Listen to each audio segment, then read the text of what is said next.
አረብ ሀገር የምትኖሩ ኢሞ መጥለፊያ ኮድ ላክልኝ እያላችሁ ብዙዎቻችሁ በውስጥ ጠይቃችሁኝ ነበር።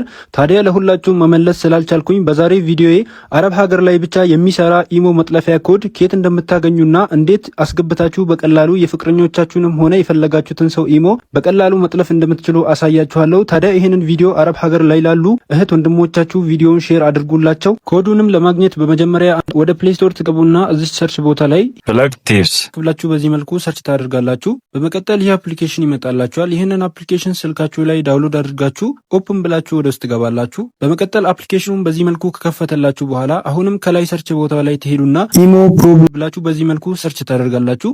በመቀጠል ይህ ምስል ይመጣላችኋል። ይህን ምስል በመጫን ወደ ውስጥ ስትገቡ እንዲህ ወደ ታች ጠጋ ስትሉ አረብ ሀገር ላይ ለምትኖሩ የሚሰራ ሁሉም ኮድ እዚህ ጋር ታገኛላችሁ። ያ ከታች ጌቲት ነው የምትል በተን አለች። እሷን ተጭናችሁ ኢሞአችሁን ወደ ፕሮ ስትቀይሩት እነዚህ 4 ቁጥሮች ያባሩላችኋል። እነዚህን ኮዶች በቀላሉ ከዛ ጋር ወስዳችሁ መጥለፍ የምትፈልጉት ሰው ስልክ አስገብታችሁ በዚህ መልኩ በቀላሉ ያንን ቁጥር አስገብታችሁ የፈለጋችሁትን ሰው ኢሞ በዚህ መልኩ መቆጣጠር ትችላላችሁ። ይሄ ኮድ አንዳንድ ስልክ ላይ ስለማይሰራ የስልካችሁ ሞዴል ኮመንት ላይ አስቀምጡልኝ፣ እኔ ኮዱን በውስጥ እልክላችኋለሁ። እንዲሁም ይህንን ቪዲዮ ሼር ማድረግ እንዳትረሱ። ይመቻችሁ።